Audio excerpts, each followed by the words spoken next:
Before starting, if some of you have any question about what we've seen yesterday, maybe the proper time to ask any sort of questions. You want the proper equations. Okay. Anyway, I will come back to the pentagons in a moment. So maybe there are other questions. I will do it properly. Don't worry. Anything else has to be clarified or? So yesterday there was some question about why the fusion coefficient have to be integers. I don't know if the guy is here about the question, but that's yesterday I say, okay, it's a sort of convention as long as we just focus on the fusion rules. But at some point we'll also have to think about this fusion coefficient as being the dimension of the space generated by the fusion of A, B giving C. So if I have an anion A like this, and an anion B, and if they fuse in C, okay, which means that there is one possible channel like that. I explained yesterday that this fusion coefficient might be larger than 1, okay, so like 2, 3. And you can think about it as decomposing some representation of a group into irreducible representation. And some of them may appear with some multiplicity. And this Nij might be understood as some multiplicity. So one really should thought about this fusion coefficient as being some dimension of some local Hilbert space, right? And this also boils down to answer the other question about the conformal block dimension, because these fusion coefficients are exactly the dimension of the fusion block. So they have to be integers, right? So we may just by convention decide that they may be like square root of 2 or whatever, but this is just at the very basic level. If you want to go beyond that, we really have to consider them as integers. So let me just briefly summarize what we have seen yesterday. And I'd like again to draw this diagram when we start from the unitary fusion category. And actually that's all we have seen yesterday. We have seen that there were two options for the commutative fusion rule. So either the fusion matrices don't commute, and this one we will not worry about them. But in the case where we have commutative fusion, so these fusion matrices will commute, then there will still be several options.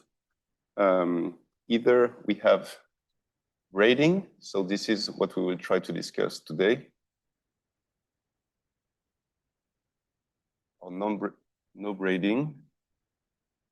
So this will be another set of categories that we will not be interested in because we want to go in the direction of UMTC. So when it's braided, we call them unitary braided tensor category. Okay. And then we have two options.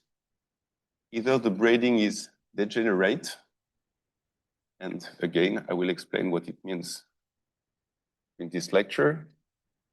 And in this case, this leads to an ill-defined Anyon theory, or it's non-degenerate. And then we will reach our goal, which will be the description of UMTCs, which are really the Anyon theory.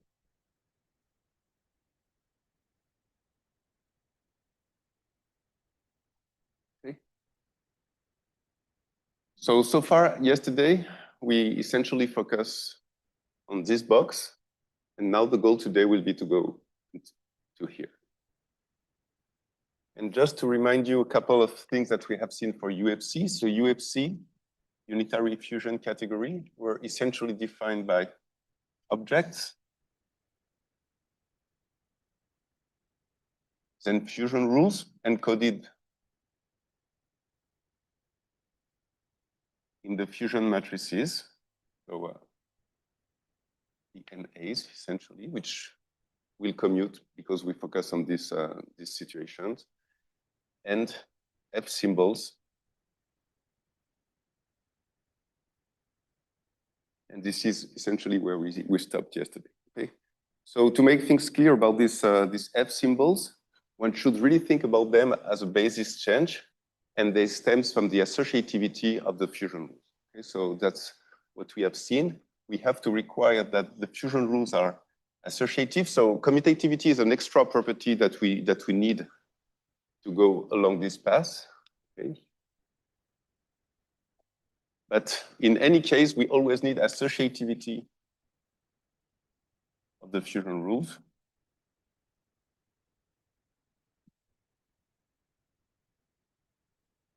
And this is where the F symbol comes from, right? So we had two sort of description of this fusion rule. So either this globular description where we have A, B, which can fuse in a composite object C. And this was also represented in terms of a fusion tree where A and B could fuse in C. Okay, but what we explained yesterday, that this associativity, if we take now three anyons, so we have A, B, C, which has to be equal to A cross B cross C. And in terms of the fusion tree, we first fuse A and B into a given channel. We don't know which one. And then we fuse in C. And the only thing that we asked for is that the overall fusion channel of A, B, and C is unique. Okay, so this anion here, or this particle will be fixed. Let's call it D. I don't know, I called it yesterday. And if we take the whole set of bases described by this, it has to be completely equivalent to the description where I first fuse B and C, and then fuse it with A, and again, the overall outcome has to be the same. Okay. So the fact that the D here and the D there is the same completely stems from this property. And this is something that I have not mentioned yesterday. This is called the no transmutation principle.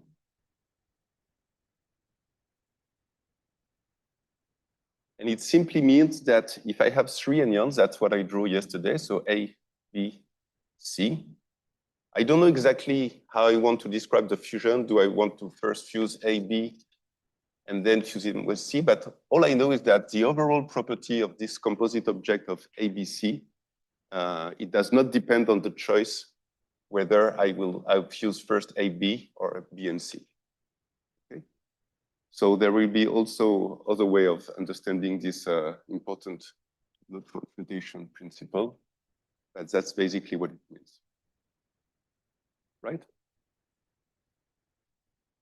Okay, so now if we want to make things a little bit more precise, the idea is to think about this kind of fusion tree or this kind of state, this kind of representation as a state.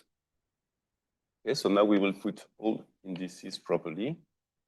We have A, B, C, E, and D. This is a state. And what I claim is that I can definitely decompose it into another basis. This will be a sum over an indices F of my F symbol F, A, B, C, E, which will have as an entry D. And I have to sum over all possible states. Here is A, B, C, I sum over F, and I have E as an output. A, B, C, sorry, D.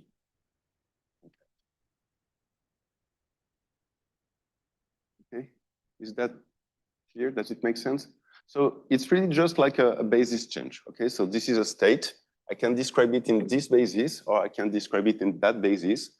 And this matrix F, A, B, C, E is just a matrix which tells me how to change from one basis to the other.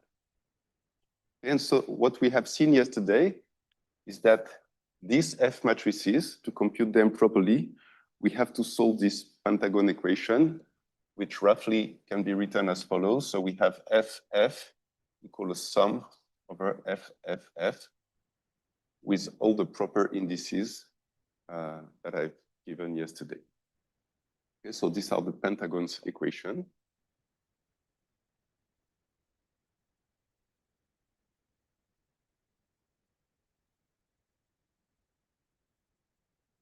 And what is not completely obvious is that when I draw the pentagons yesterday, I used a description based on 4 anyons, okay, A, B, C, D, and I show you that there was 2 different paths to reach the alternative basis written in this way.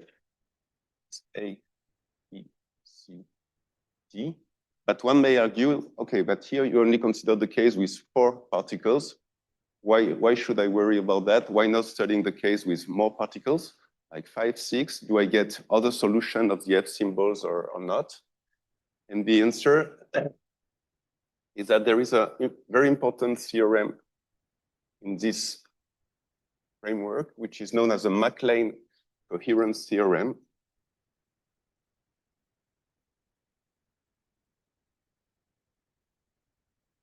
Which really comes from MacLane, one of the father of category theory, which tells us that the pentagons equations, so derived exactly with these 4 particles, as I did yesterday, are sufficient. So solving pentagons basically are sufficient to ensure associativity.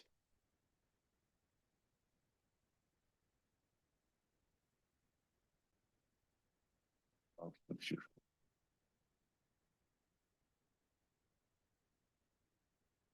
So this theorem is not so straightforward to prove. Of course, it is a way more general. It concerns more categories than the fusion categories. And we will meet it again when we will discuss the braiding properties. Okay, so once we have solved the pentagons equation, we have this set of F symbols. And once we have the F symbols, we have fully defined our unitary fusion category. But again, what is also important to keep in mind is that where I stopped yesterday is that for a given set of fusion rules, so I give you the N matrices, there might be different solutions of F symbols.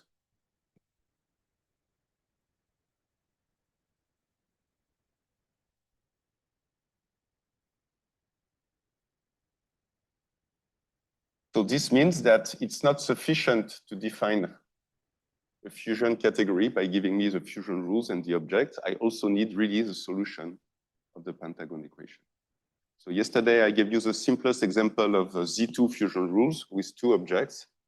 But essentially for many sets of fusion rules, if not all of them, there are always several solutions of the F symbols. And it's also worth to keep in mind that some of them might be equivalent by some gauge transformation. So I don't want to enter into detail here. But when I say different solution of F symbols, one has to keep in mind that it's up to some gauge equivalence. And this gauge equivalence simply stems from the fact that when I have a fusion like this with A, B, C, if I define this as a state, okay, I can always define another state which will depend on A, B, C only. Okay, so A, B, and C, U, A, B, C. So this will be a phase factor, right? I can just change somehow the normalization. So I can multiply my state by a phase factor, and this will give rise to another set of F symbols, but it will be strictly equivalent. It's just like you can always multiply your state by your phase. So if you want to solve the pentagons equation, you may find different solutions depending on the algorithm that you use, and you just have to make sure that the solution you find are really inequivalent, even so that there is no gauge transformation that allows you to switch from one to another. A question online? Yeah. So are these F matrices in 2 of those indices, are they unitary? So that's precisely the next point. So far I've only discussed fusion category, and indeed, if the F matrices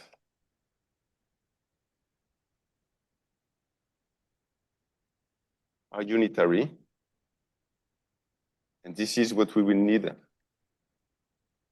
go to unitary modular tensor category, then the fusion category is unitary.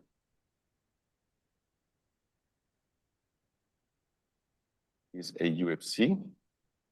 But as you noticed, you can also have some non-unitary set of solutions for the pentagons, and then you will have non-unitary fusion category. Okay. Even for may the I ask a follow-up question? Sorry? Yeah, I just have a follow-up question. Yeah. So suppose the n entries, the entries of n were not unity or zero, then won't I have to have an extra label like, so you made a connection to like a representation. So if there are multiple representations, Yes. so shouldn't I have an extra label inside for the, in your, I don't remember your notation, but D and F, shouldn't there be some extra labels corresponding to, yeah. Yeah, there will be some extra label. If I have some multiplicity in my fusion rules, I have to worry about extra labels in my F matrices, yes. Okay, thank you. So one very simple example of where we can have non-unitary matrices is if you take, for instance, Fibonacci fusion rules. So this is one of the most famous examples in condensed matter. You have Fibonacci fusion rules. So for Fibonacci, we have two kinds of Anyon called 1 and tau, usually. And so we always have 1 cross tau, called tau cross 1 equal tau. Okay, we always have the vacuum in the game. And we have tau cross tau equal 1 plus tau.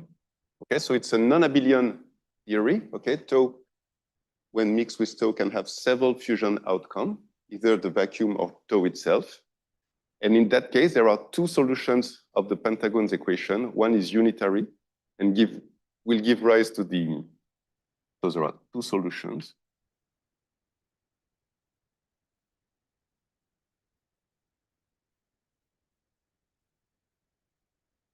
Pentagons.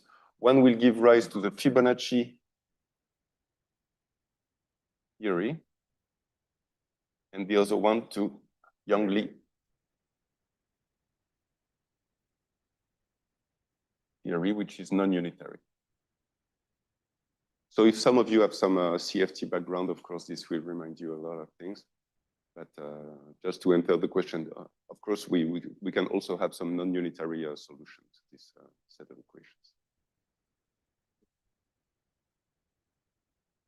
No, for Anyon, you really need a unitarity. And it's also, if you want to build some Hamiltonian out of that, there won't be emission. So you have a lot of problem for standard physics, let's say. So it can be interesting to study that, but there are some issues. And to end up with the discussion of F symbols and pentagons, there is one very last point which is worth being said.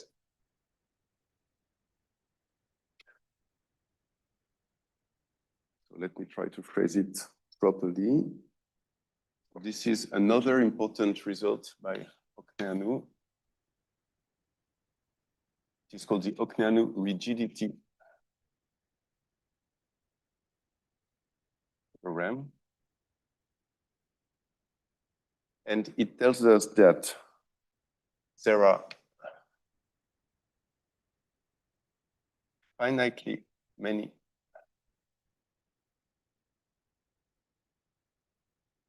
UFC corresponding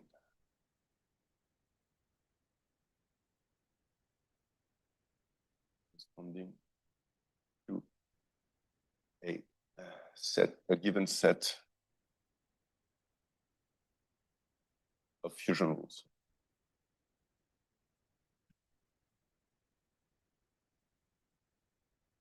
Okay. So you don't know how many solutions you have, but there are finitely many. It's Okneanu rigidity theorem.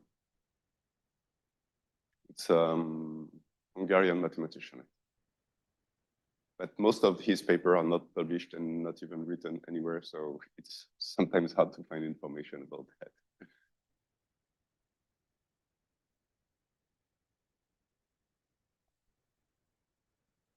Okay, so now we can proceed further.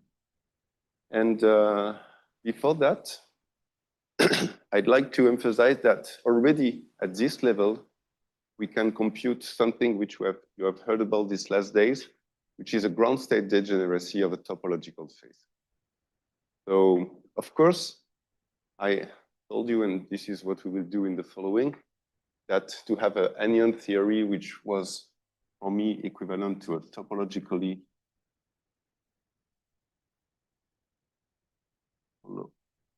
phase,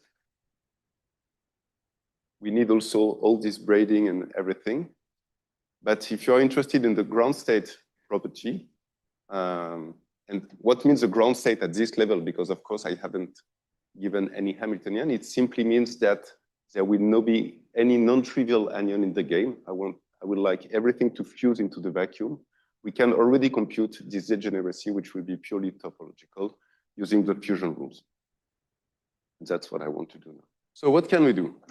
So I will essentially focus on closed surface, closed and orientable manifold.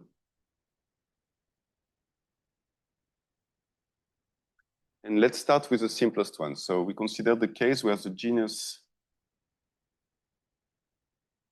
G is equal to 0. Is essentially a sphere. So what is a ground state degeneracy of a topologically ordered phase on a sphere? Any idea? 1, 2, 3, 4, 1. Okay. And there is a unique ground state, indeed. So let's call the ground state degeneracy equal 1. And why is it so? It's because I want my system to have no anyons, okay? Nothing non-trivial. So the only thing I can have in my system is the vacuum. And I don't have any hole in my system. I don't have any non-trivial contractible loop. I have nothing like that. So there is no way to get anything else than 1 for the ground state degeneracy. So here, when I'm talking about that, I have in mind that this is only the topological part, okay?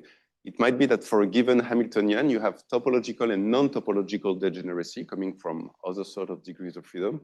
But the ground state degeneracy that I give here is only the one which is due to the fusion of anyons, if it's described by a topological. So now let's go to G equal 1. So we have a torus. Okay. It's supposed to be a torus. So what's the degeneracy, the ground state degeneracy on a torus? A little bit more complicated. Any idea? Number of objects, yes.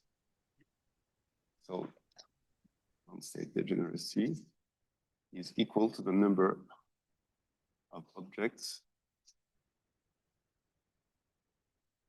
in my category. So how can I understand that? Because this is less obvious. So suppose I start from the sphere, okay, and I want to build a torus out of a sphere. How can I do that? I can dig some holes in my system, okay, and then I can stretch these two holes and glue them. Okay, so this is something which is quite usual for people of TQFTs. This is called the surgery construction. Well, it's part of the surgery. It's very the basic element. Surgery. Some people might be concerned by surgery pretty soon, but we can have this kind of picture. And then I want to take these two holes out of my sphere and I want to glue them. Okay, so there will be also some gluing condition. And the condition is that I can only glue these two holes if they are somehow compatible. So what does it mean? It means that inside these holes, I have the ID, the physical ID, that I can trap some anyons. Okay, so I imagine that exactly as I explained here, on the sphere, I have no holes, so I cannot put any non-trivial anyon, otherwise it will be some excited state. Again, I call excited non-trivial anyon, and the vacuum will be really the vacuum, so the ground state. But inside this hole, I can put a given anyon. let's say an Anyon A. Okay? And if I want to glue it with another Anyon B, which lives inside this hole, okay, let's call it B, the gluing condition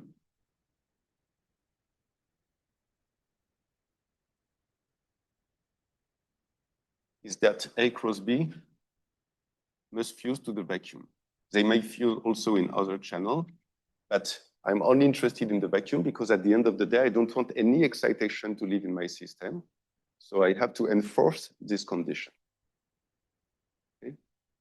So essentially, it means that B has to be equal to A bar. Although here and in this lecture, I always say that I consider self-dual theory. So basically, B has to be equal to A. Okay? And in that case, indeed, for any A trapped in this hole, I can glue it with itself. So I have n possibility to do that. And that's the way I can understand the fact that the ground state degeneracy is given by the number of objects in my category. Yeah. That's just a way to go from the sphere to the torus. Okay, so let me. No, because then I want to glue them. Okay, let me try to, yeah, maybe I need one intermediate step, but I'm very bad in drawing, so. Okay, so I start from the sphere. I have my two holes, okay? And then I stretch them. What does it mean? So I have my holes like this. So this was my original hole here. I have the same there, so. Okay, and at the end of the day, I will glue them together. Okay? And I just claimed that the only gluing property that I need is that these two objects have to be dual one from the other to fuse into the vacuum. Yes.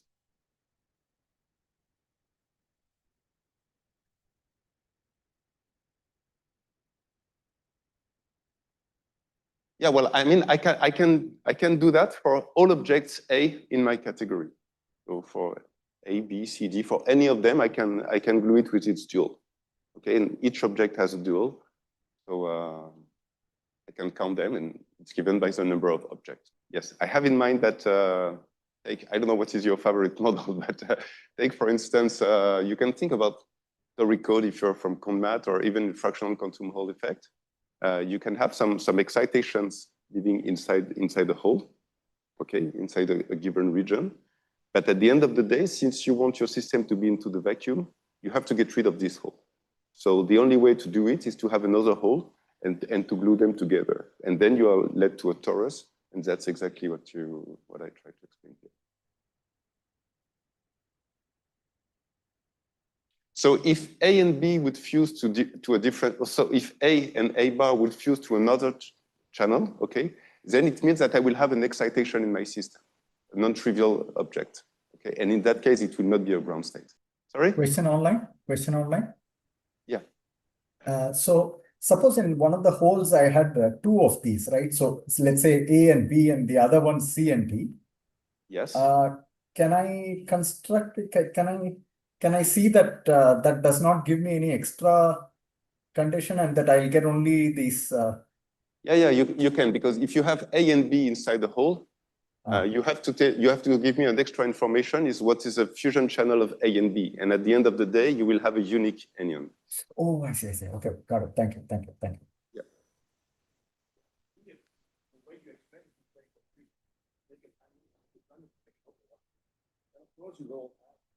I got rid of them.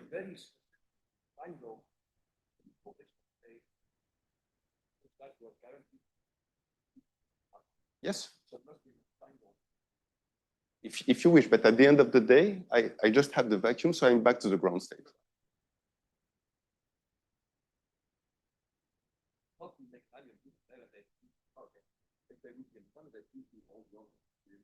Yeah, but if they fuse from a very specific. No, I agree, but if they fuse to something different, then it's not the ground state. Yes. So I only want to count the number of ways to fuse two objects into the vacuum. That's all I do. But I understand.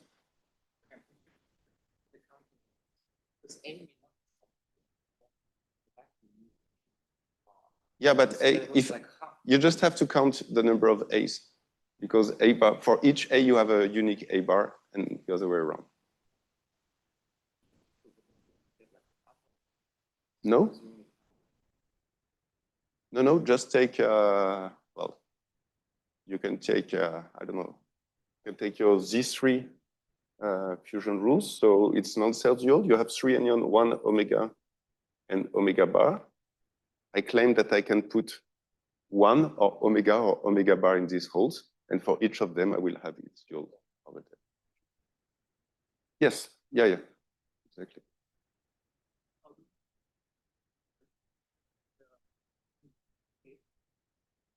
Ah, that's an interesting question. So another way of thinking about that, once I have this picture in mind, I can always think that it's like if I had inserted some Anyon lines of type A here, okay? And I will always have a trace of the fact that a given ground state obtained by fusing, by gluing, cutting and gluing these two holes will have been done with such an Anyon A. So in other words, I can distinguish all of them by measuring some. So, okay, at the end of the day, the next step will be my torus, okay, that I obtain by gluing these two things. And then I can measure my ground state with some sort of Wilson loops, for instance, in this direction. And it will distinguish between these different grounds. Okay. So these are the first simplest example, sphere, genus.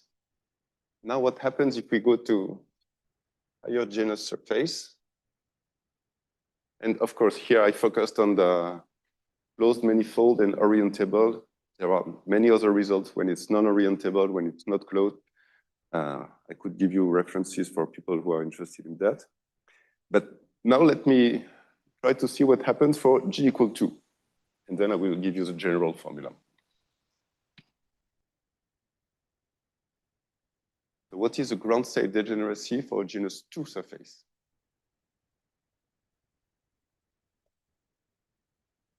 Okay, it's slightly more involved, and the answer actually depends on the fusion rules, which is not the case in the two last examples. Okay, on a sphere, it's always unique.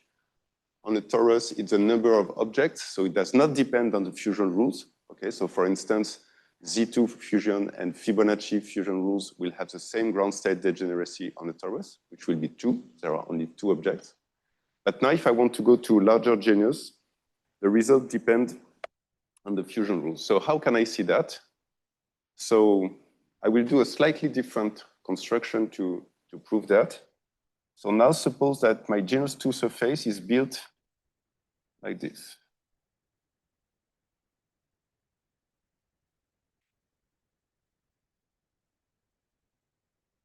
I take one weird object like that, and I want to glue it again.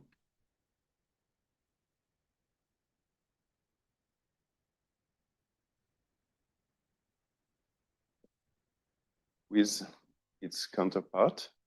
And again, I can think about this as a sphere in which I dig 3 holes, and I will glue it with another sphere, which has also 3 holes.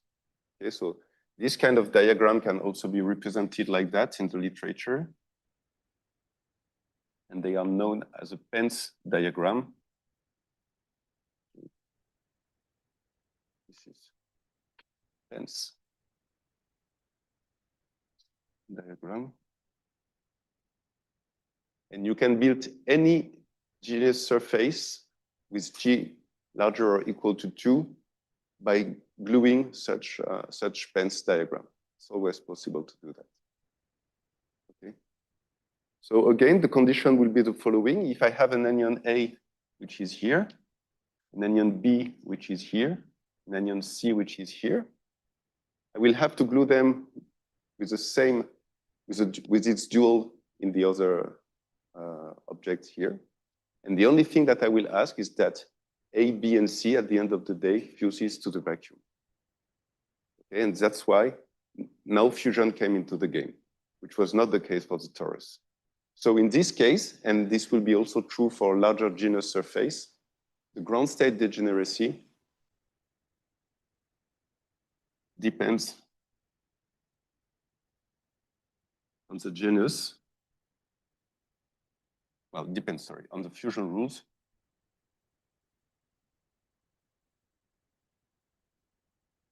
If G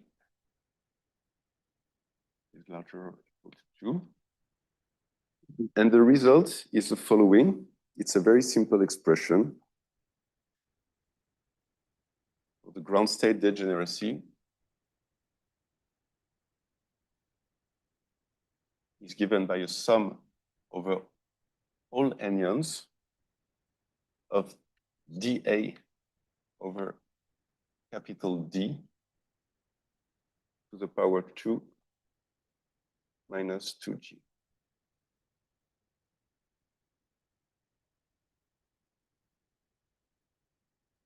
Okay, so where dA was introduced yesterday, the quantum dimension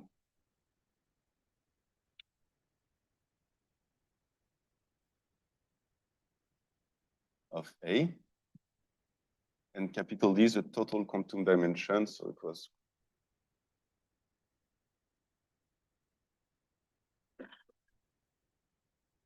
okay. So you can easily see that for G equals 0, you obtain 1 because you just sum over A dA square over D. And because of this definition, you get 1. When G equals 1, this gives you 0. So you just count the number of anyons, number of objects, let's say. So you recover this expression. But for larger G, you see that it explicitly depends on the quantum dimension. So it explicitly depends on the fusion rules. Okay.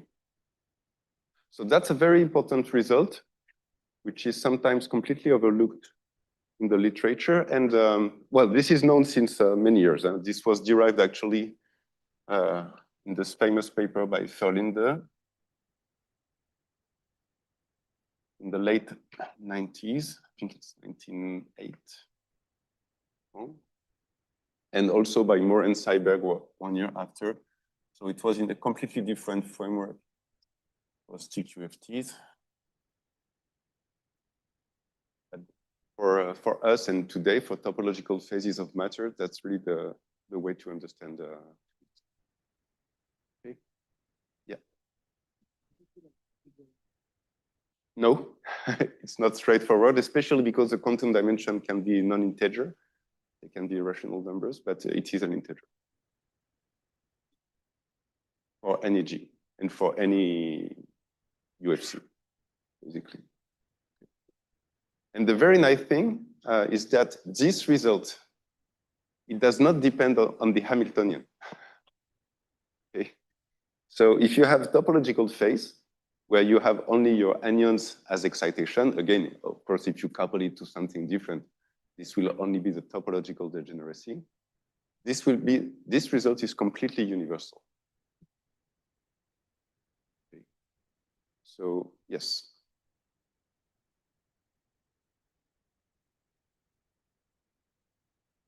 No, this holds, of course, in the thermodynamical limits.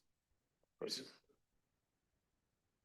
Yeah, no, but everything I'm saying, I haven't even discussed the lattice here. So that's the result in the thermodynamical limit. A question online?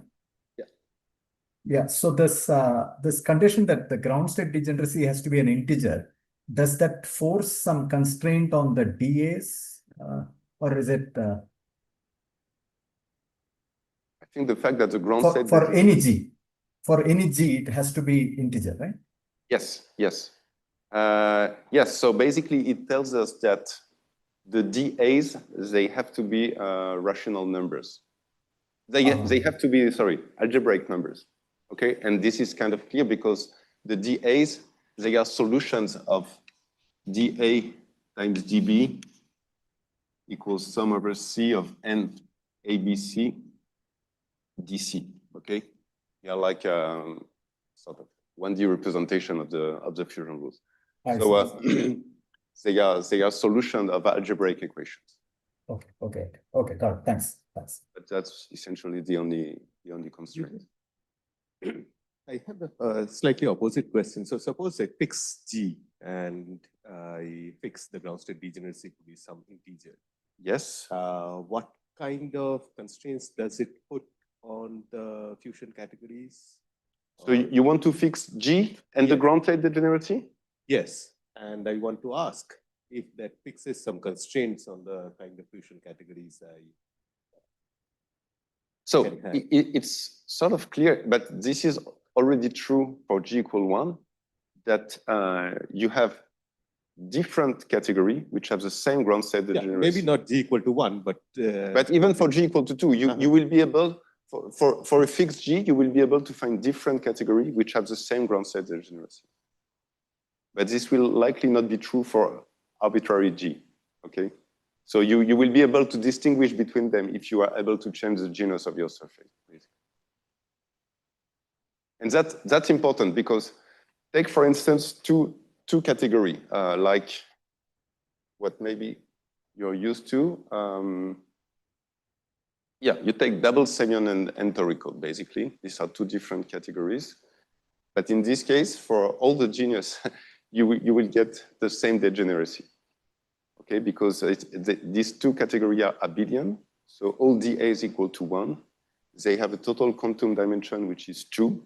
So you will have the same ground state degeneracy. So you will need extra information to distinguish between them. But there might also be some examples for which for a given genus, you find the same number. But if you're able to change the genus, or even to dig some holes in your system, because that's also when you don't have closed surface, you can also change the degeneracy by digging holes. You can also distinguish between different possibilities. And that's important because if you have your favorite Hamiltonian and you have some, well, you believe that it gives a topological phase, you want to know what is this phase, okay? So the quantum dimension, again, is not the only information you need. You have to fix the F and the R symbols that we'll discuss in a while.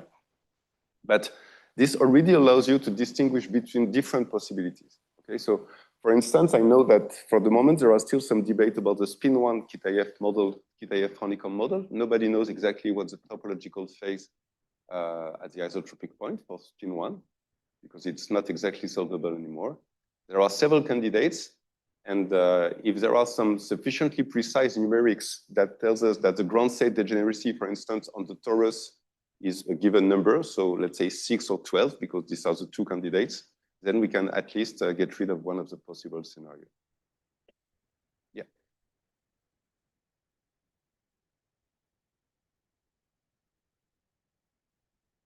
Yeah, it holds. But all I claim here is that it's only for a genus larger or equal than 2 that it explicitly depends on the fusion rules. Other questions? So in some sense, the main take-home message is that the ground state degeneracy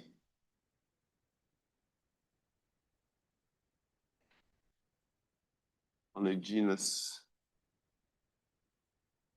G surface only depends on G, of course, but on the fusion rules.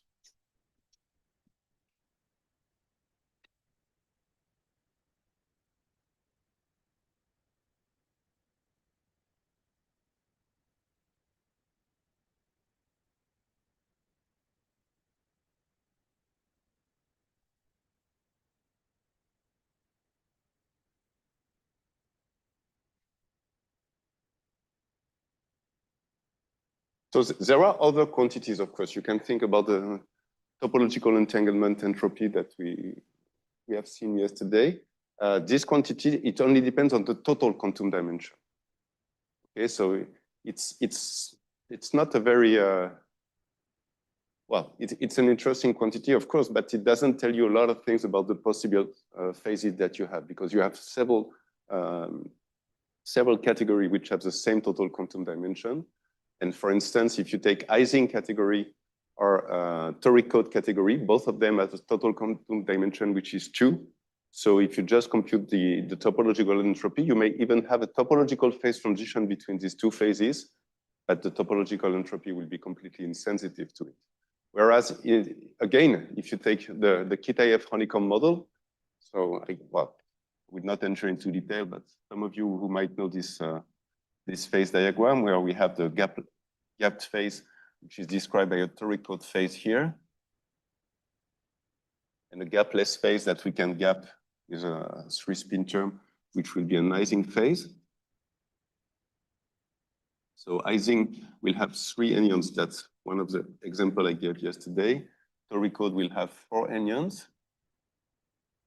Okay, with the fusion rules that some of you might know, but both of them has total quantum dimension d equal 2. So they have the same topological entropy in this phase and in that phase, but there is a phase transition in between. But now if you compute the ground state degeneracy on the torus, for instance, you expect here ground state degeneracy, which is 4, because it's a toric phase. And here you expect a ground state degeneracy, which is 3.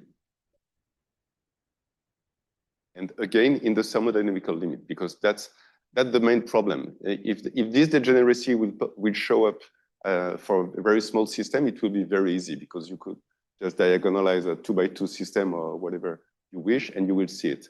The main problem, and especially for spin 1 KTIF model, is that it might not be easy to count this degeneracy on if the system size is too small. Okay, so usually you expect an exponentially small splitting between them with a linear system size. But this strongly depends on your microscopic details.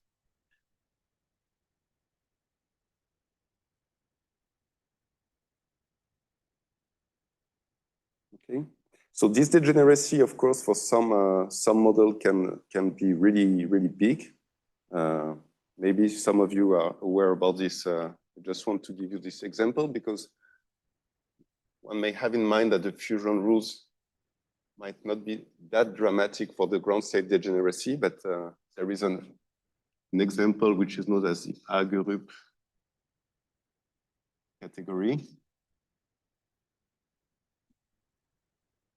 called H3. And if we take the Drinfeld center of this category, which is another category, it has 13 objects.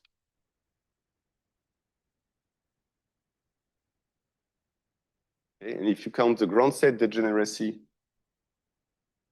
on a genus G3 surface, okay, so that's an exercise that any of you can do, provided you find the fusion rules. It's something like 1,603, have the last digits, 329. Okay, so obviously, if you want to find this number on a finite size system, if you want to build the Hagerup stringnet model, for instance, you will certainly need to be very accurate numerically.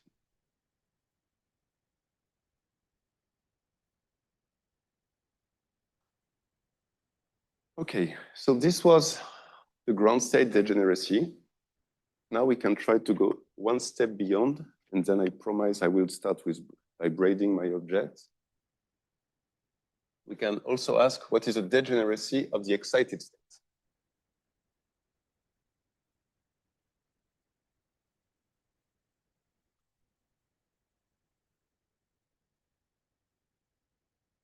We will use the same line of reasoning as previously, but now we will have in mind that what is an excited state? So again, let's start from the sphere. G equals 0. I suppose I have my sphere, so I have a ground state degeneracy, which is unique.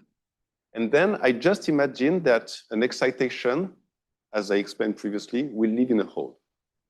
Okay, so there will be one region in my system in which I will have one possible Anyon A. So here I don't tell you what is the energy of this excitation. I just have in mind that it exists. Okay, and usually I cannot have it alone, but let's assume that I have two excitations, A and B, in my system. Okay, and I want to know what is the ground state, what is the number of states that corresponds to such a configuration of Anyon. Okay, so that's very easy. I have an Anyon A. I have an Anyon B, and I just want to count the number of possible channels that comes here. Okay, but the only constraint again is that at the end of the day, everybody has to fuse into the vacuum. Okay, so in that case, there will be only n excitations with A and A bar. So I don't ask them I don't want to glue them at the end of the day, but I just claim that for a given system, I don't know it's genius or whatever, I can put some holes. I can put any number of Anyon in my system, A, B, C, D, whatever you wish. The only constraint, I just want to count the number of possible fusion outcome such that all my Anyons fuses into the vacuum. Okay, because I don't want some extra excitation coming out from my system.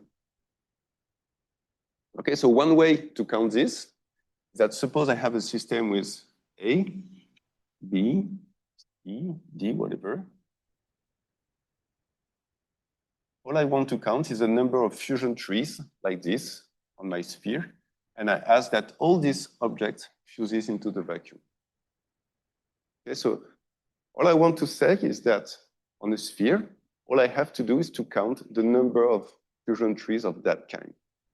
So it's only a matter of counting fusion trees.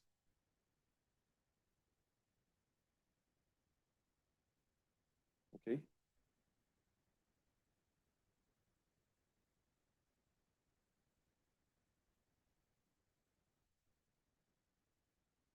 Then what will be very high? Yeah, there will be some extra cost, yes. So now we can look at what's happening on a torus. So okay, this was true on the sphere, sorry. Started with a sphere. And now if I go to the torus, what happens? So now if I go to G equal 1, torus, what happens? I still have, let's say, 4 excitations, A, B, C, and D. Okay. But I also have the possibility to fuse the outcome of these 4 Anyons. So suppose I have my torus like that. I have 4 excitations, A, B, C, D. A, B, C, D. But these 4 objects, they can also fuse with something non-trivial, which is precisely the flux of the different ground state that I built previously. Okay, so if I have a ground state built from the gluing of Anyon E, for instance, okay, I imagine that this Anyon E has been fused like that. So this will represent the state, the ground state that I glued with by digging these 2 holes with E and E bar here. I glue them. I will represent it like that. And all I want is that I can connect this to that so that everything at the end of the day is a vacuum. Okay, so I have to count the number of fusion tree compatible with this fusion tree. Okay. And this, again, will hold for most of the model you can have in mind. The only thing which is important is that now if you start to think about a given Hamiltonian, and if you want to consider energetics on top of that, you have to say, okay, if I want to call this degenerate states, they must have the same energy, basically. Okay, so the energy usually is given by some local Hamiltonian. So local means that the energy will only depend on A, B, C, and D. You may have different A, B, C, D, which gives the same degeneracy. So for instance, if you take the toric code Hamiltonian, and if you excite a plaquette or a vertex, they will have the same energy, provided you put the same coupling. But if you put different couplings, they will have different energy. So this will be some extra information you have to add. But once you fix the kind of excitation you have in your system and you fix the position, because of course, if it's like toric code, if you put an excitation here or an excitation there, it will also have the same energy, but this is a trivial combinatorial factors. At the end of the day, you just have to count the number of possible fusion trees like that. I think Benoit will also explain this this afternoon in this precise context of ICTS-TIFR quantum double, but that's all we need to have.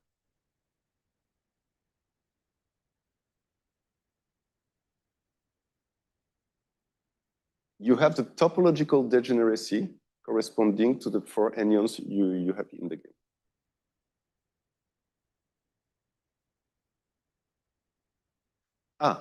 So suppose, for instance, you want to compute the partition function of your system. You need to know exactly for each energy level what is the number of states, what is the degeneracy of your spectrum.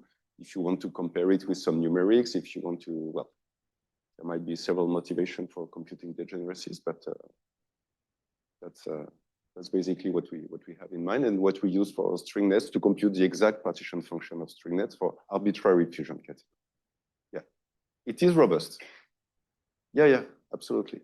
Absolutely. So it's true that usually people always say, one of the main features of topological phase is that I have a robust ground state degeneracy, but actually it's a robust topological degeneracy. So it also holds for all excited states.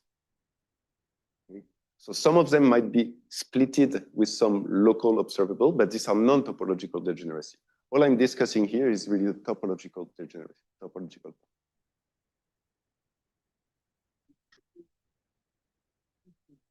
E, it corresponds to a given ground state, that I had built for the torus along the line that I explained previously by cutting and gluing 2 anyons. And at the end of the day, I must think about this like a flux line of type E. Okay, and all I say is that if I dig some hole A, B, C, D, they can connect somehow to this flux line, so that at the end of the day, everything has to fuse into the vacuum.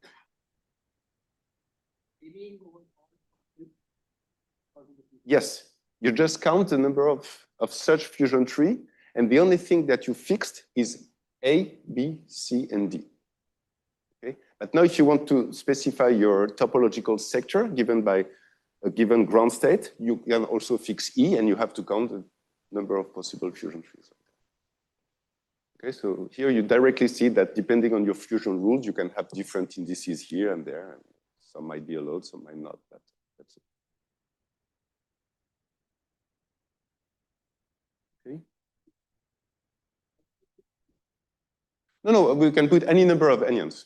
This is just a 4 anyon state, but you can put any of them, and you just have to count all fusion trees.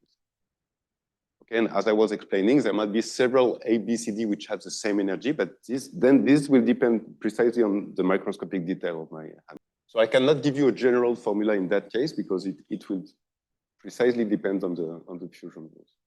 Okay, but now we can actually, this is not completely. Question online? But we can count. Yeah, sorry. So suppose I take the toric code. And yes. I make the coupling constant negative. So basically what I want to have is I want to have negative, I want pi flux in every one of the plaquettes. Yes. And let me put this thing on an odd by odd lattice, odd by odd system. So I'll have one plaquette which is to be flux 1, right? Yes, that the odd toric code of Sneer yesterday. So how does that fit into this game? Okay. So in that case, it's slightly different because then your vacuum is not the vacuum that I introduce here. Right. Yes. So your ground state will be different, but still you can redefine. You can also compute everything along the same line, but you just have to say that your different sort of vacuum will be labeled by some other E. I see. So instead of fusing to one, it has to fuse to that extra piece. Yes. Yeah. Okay. Thanks. Exactly. So now, I was a bit too fast. Now let me call this anyon A1, A2, A3, etc. Actually, we can also count exactly. I had this this expression, so we can give. So it depends on the fusion rules. Okay, so this is clear. It's exactly as what we have seen for genus larger than 2 ground state degeneracy. And the degeneracy of such a tree, if we allow all possible E, so I don't want to fix this number, I want to count the number of trees like this. So this is for This is for a torus, okay? But if I take arbitrary genus G, all I have to do is to add some loop like this. So for each holes in my system, so if I take a genus 2 surface, a genus 3, I just have to still have in mind that I built it by this cutting and gluing process. So for each genus, I will have G of them. G loops, which can take any value of my category. Okay, so we can count exactly the number of fusion tree along the same line as the Ferlinde formula for the ground state, because it's basically the same sort of calculation. And this is given by a sum over C of the product I equal 1 to M, where M is a number of Anyon, number of excited states, so this goes up to AM here. Okay, of some matrix elements S, A, J, C. I will tell you exactly what is this S matrix in a while. S1, C, 2 minus 2J minus M. Okay. And this is somehow, so we can think about it as a degeneracy of a state where I fixed the, where I fixed Anyon A1, A3, AM to a given position. But as I explained, it's also the number of fusion trees compatible with this picture. So I can also interpret it as the dimension of a system of genus G, in which I have some Anyon A1, A2, AM. Okay. So this is known as the Moore and Seiberg formula. Although in their seminal paper from 99, they acknowledge also banks for these results. So usually more Seiberg in banks formula. Okay. So what is this S matrix? Actually, I didn't use it here. So just a short remark here. So you see that if I put M equal to 0, okay, so I have no excitation in my system, I recover actually the ground state degeneracy because I get rid of this term. Okay, suppose I don't have this product for M equals 0, and I have only this element S1C, and S1C is just DC over capital D, and then you have the expression that I wrote for the ground state degeneracy previously. Okay, so this S matrix will be a fundamental object in the following. And this S matrix here is the matrix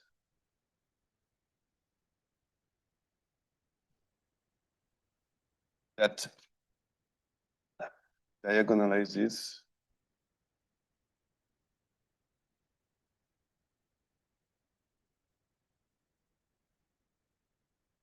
the fusion rules. So yesterday I called it U, okay, because it's a unitary matrix. But here I write it in terms of S because we will see that in the UMTC framework, after the description of the braiding properties, this will become the famous S matrix, which encodes actually the mutual statistics of the Anyons. And the correspondence between both is not completely obvious, but this is the S matrix. Yes. This is just the number of fusion trees like that. Okay, so suppose that each of them generates a sort of space, and that's the dimension of the space generated by each of these trees. Okay, so like this.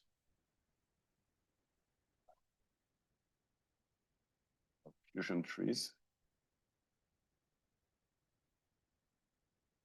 is fixed.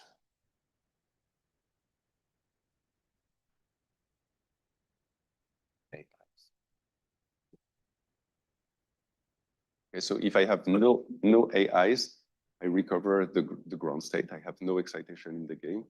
And then we have the formula that I've shown previously. Okay. So Benoit this afternoon will certainly tell you a few words about the counting for string net and for K-TIFR quantum double. But at the end of the day, everything, so there are some proofs, some details that Benoit will give. But at the end of the day, all we have to do is to count fusion trees, basically. Okay. Okay, so now we can go to grading.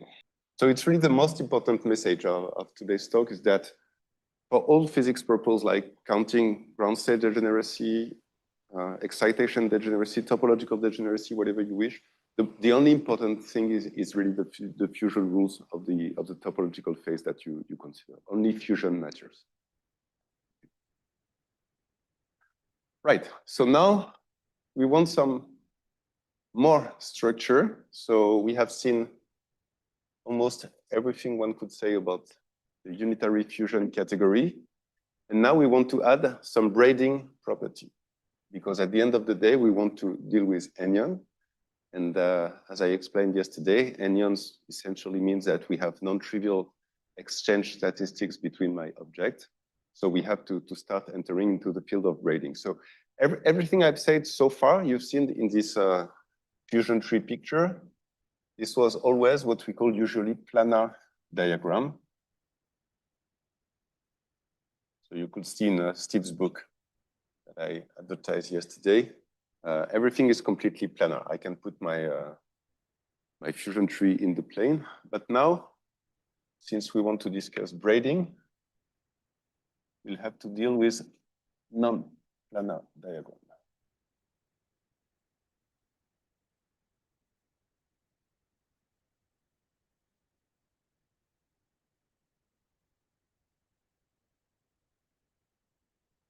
Okay, and the question is essentially the following. So suppose we have an object C, or Anyon C, which can be splitted into two objects, A and B.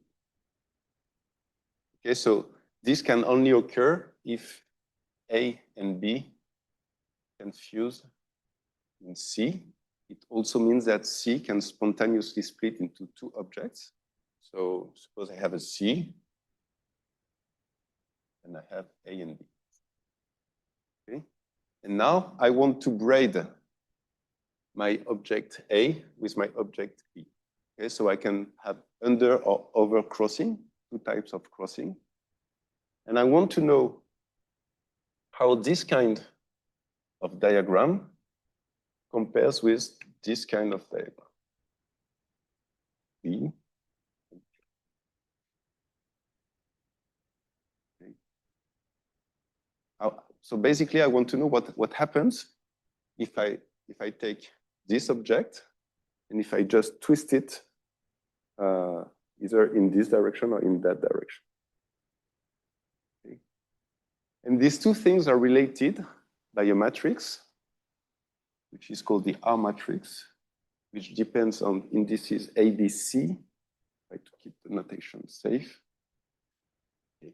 R, A, B, C. Okay. And this is what we call actually the half braiding.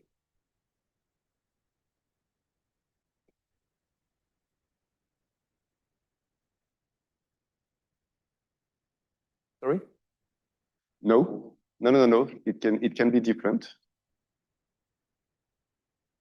Yes, everything matters. A, B, C, and whether I go over crossing, I go to the left or I go to the right. Everything do matters. So indeed, as you're saying, I can also define it. I can also do under crossing. So in which case I will have something like that. Here with index A, B.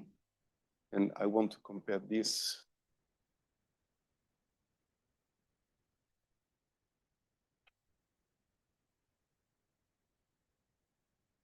with a diagram like that.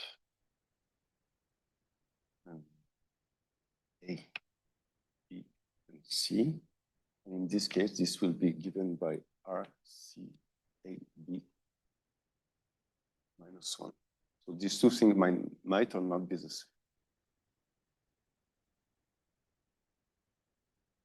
No, I could exchange them. Yeah. So here you see that I exchange A and B because here I had B and A. Okay, but it's still R, A, B, C minus 1.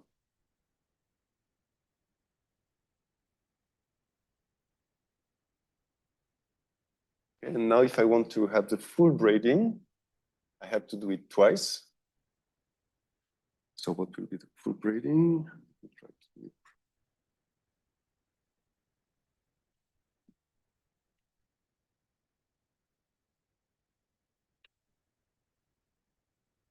Okay, so I have C here, I have A, I have B. This will be A. And so this will be strictly equivalent to R, B, A, C, R, A, B, C, D, B. Okay. This will be twice a half braiding, so it will give me the braiding.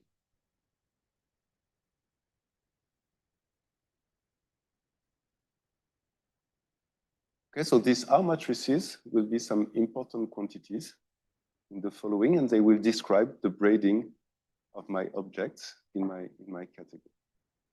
So as we have seen, so it's also worth discussing what we call the self-braiding, which is called the twist. So I set essentially A equal B. And I have something like this. I have an onion A, and I just perform sort of half a braiding with itself, and this will be given by theta A, line of A.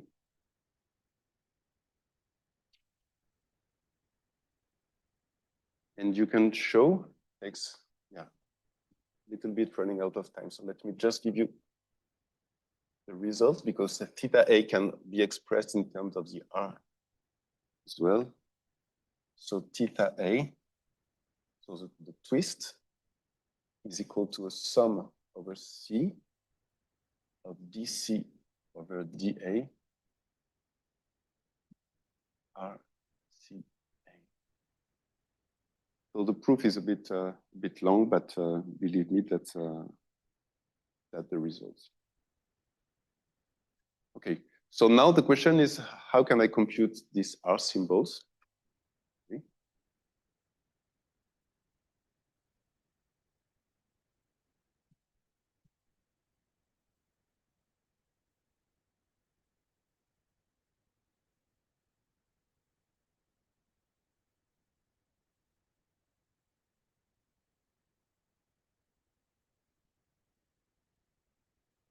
And to compute them, I also have a set of consistency equation. So circle hexagon. Yeah.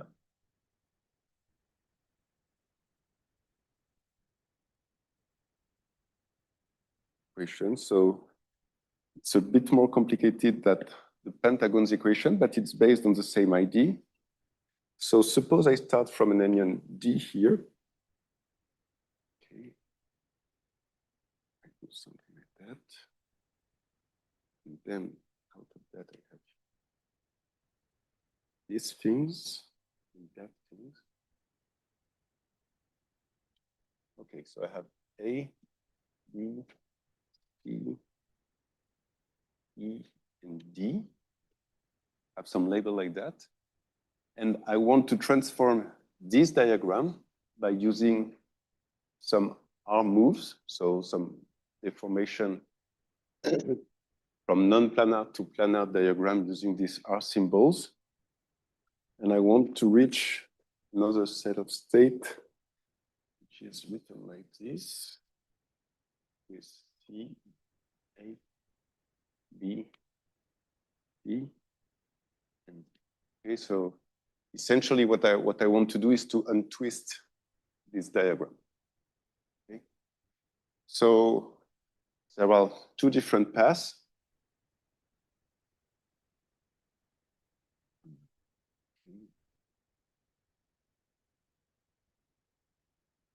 So here there are some diagrams. I don't have time to write them down, but they are in the notes, so I can give them to you. 1, 3, 4, which involves actually 1, 2, 3, 4, 5, and 6 different manipulations. This is why we call them the hexagon equations. And again, you can prove, and this is part of the MacLane coherence theorem as well, that if you solve the hexagon equation, you have all information, all consistency relation for your R symbols and F symbols. So here, these moves here, they involve F and R symbols. Okay, so that's why we first have to solve the pentagons equation. They fix the F symbols. And then if we want to have some braiding property, we also have to solve the hexagons equation. Okay. And once we have a solution, so it might be that in some cases there are solutions of the hexagons, but sometimes there are none. Okay. So if we have solutions of the hexagons equation, then we have a unitary braided tensor category. Okay, so we have some consistency relation for braiding. And if we don't, we have no braiding, but we are not interested in that. And then we have the last step, which distinguish between degenerate and non-degenerate braiding. And this is what I want to say before concluding. So yeah, just one remark. This set of twists, theta A, usually they are encoded into the so-called T matrix, which stands for twist matrix, which is a diagonal matrix whose entries are theta A. Okay, so the T matrix that sometimes you will see in the literature is a diagonal matrix which simply encodes the twist of the object. So you see that, for instance, if you have some fermions, if you do a twist, theta A will be equal to -1. If it's a boson, it will be equal to +1. No. It's an extra information that you have to give.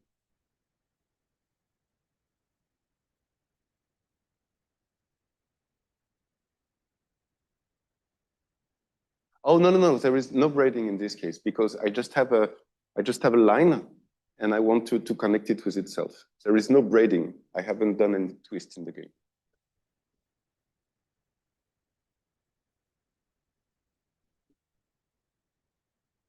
So I can do some braiding with my excitation, and that's exactly what you have to do if you want to compute, I mean, practically in a given system, these R symbols, okay? But all the counting that I did previously was only based on fusion. Yes?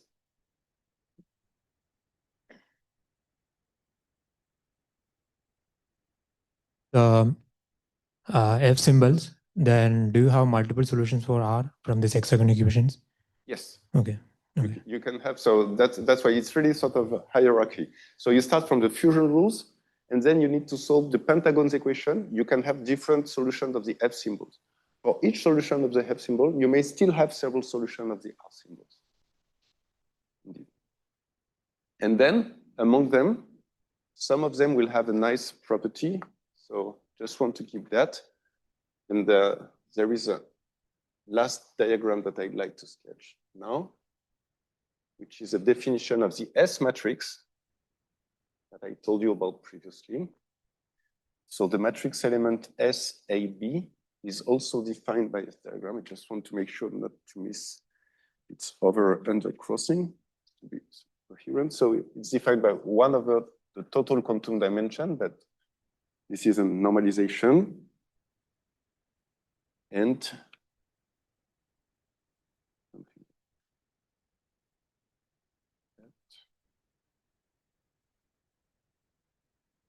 so I have Anyon A, Anyon B, and I just look at the the braiding of A around the B. Okay, like in the Aronoff-Bohm effect, nothing left at this stage. Okay, so this is a matrix, and it turns out that if the determinant of this matrix S is different from 0, okay, we have what we call non-degenerate braiding. I will tell you why and what it means afterwards.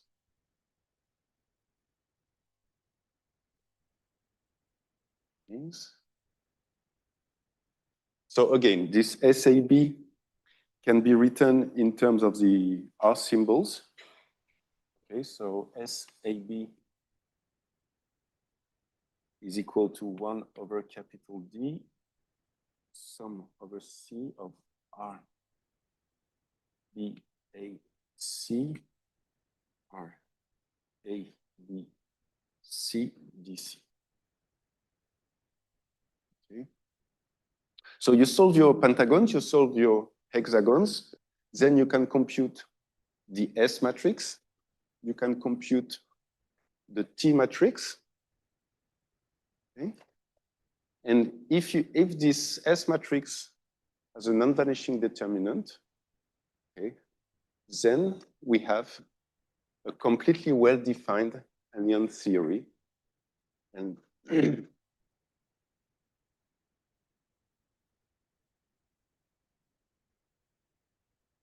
it is. In some cases it is, in some cases it is not. In this case, it will be exactly the U matrix. Yes, yeah, precisely. But there are examples where if the braiding is degenerate, for instance, the S and the U are different. Okay, but in the case where precisely the determinant is non-vanishing, this S matrix is nothing but the unitary matrix which diagonalize the fusion rules that I had shown yesterday, up to a normalization, one of the two. Okay, so to summarize, if I have my F symbols and R symbols such that the determinant of S is different from 0, then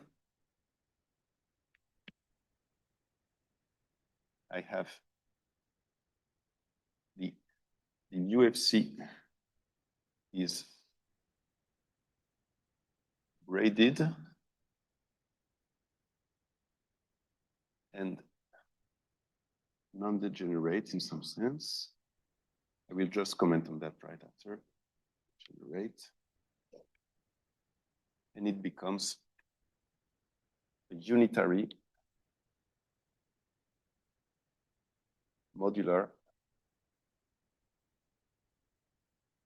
tensor category, which is precisely what we need to describe Anyon's theory.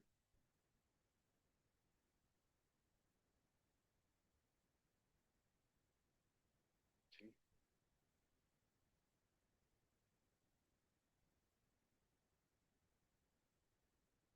So what is the meaning of this non-degenerate braiding?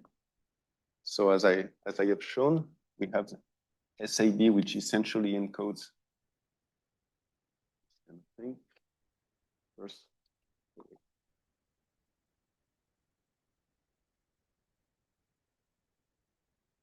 and we have A and B.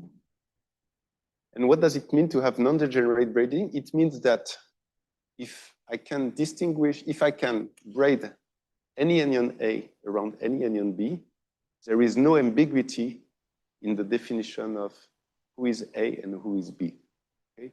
In other words, if you want to measure, so now let's do it in a physical way. Suppose I have a Anyon A somewhere in my system, and I want to measure it by some sort of loops, which will measure, always have in mind this Aronoff-Bohm picture. I want to measure the flux inside my loop B.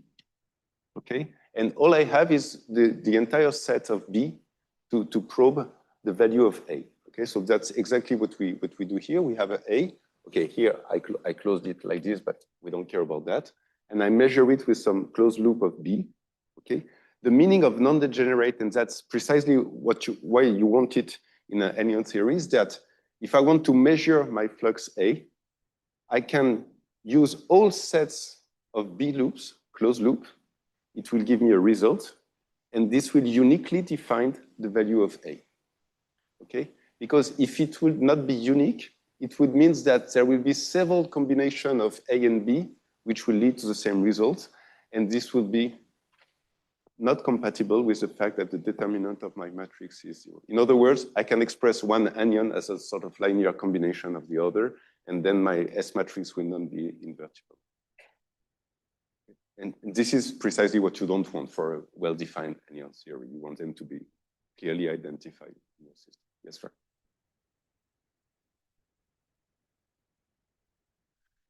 I just have in mind that this is an Anyon A. So think about it as a flux.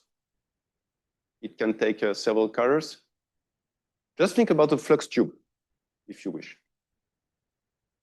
What do you do in the Aronoff-Bohm case? You have a plane, you put a magnetic field somewhere, localized in a solenoid or whatever you wish. It is localized, but okay. Draw it, yeah, it's like a word line, but just put a dot if you wish, and you put a loop. If you prefer this picture, do it like that. Okay. And what I claim is that if you want to have a non-degenerate braiding, if I can use for a given A all possible B, so for each of them I will measure A, I will have a result. I measure the role of, I measure the phase somehow picked up by B when I braid it around A. Okay, it gives me a number. Exactly. But this is, in this framework, this is exactly given by SAB. Then you want to know how you do it in the lab. So, okay, then you have to talk to experimentalists. But the thing is that suppose you have an excitation localized somewhere, and you're able to take another excitation and braid it around. And you make some interference, and you can measure the phase which is picked up. Yeah. No, it's well defined by itself. If it's a closed loop, it's well defined by itself.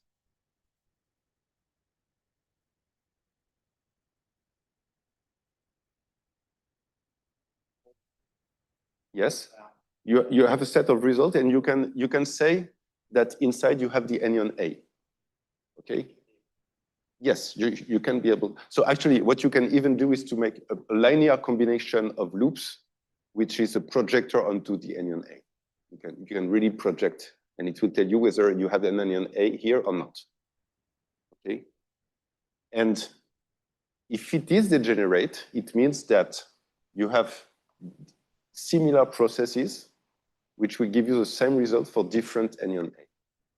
And that's precisely what you don't want.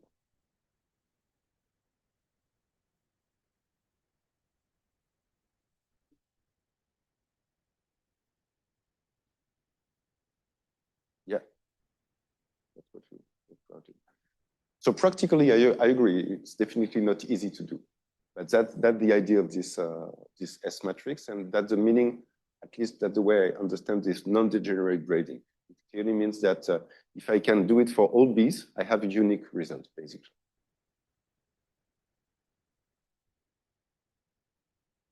Yes, so it also means, in another language, it means that the only transparent Anyon is a vacuum.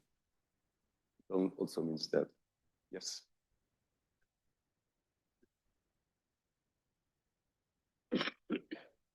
Yes.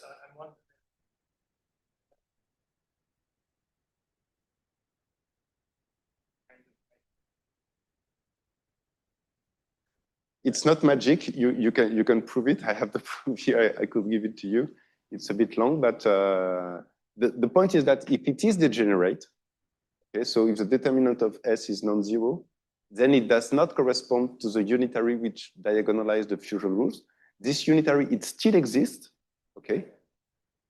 Because all the property of the fusion rules are still the same. We are still at the UFC level, but it does not correspond to the S matrix.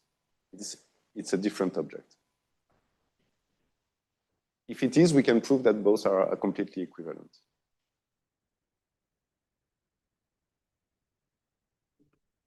They are equal, up to a factor 1/d, maybe a normalization factor, but that's again something. Yeah, no, I agree. I agree, it's not trivial. So you have to transform this diagram into planar diagrams, as I did with the R moves, okay? And once you have this, all you have to compute is what is NABC. And you can show that the relation that you find are exactly the one that you have for the unitary that I derived yesterday. I could give you all the details. Okay, so I think I will stop here. If you have any sort of question, I'm fully ready, and I even do think that Michael is not here, so we can have a short coffee break and discuss whenever you wish. Yeah, let's first thank Julien for. Thank you.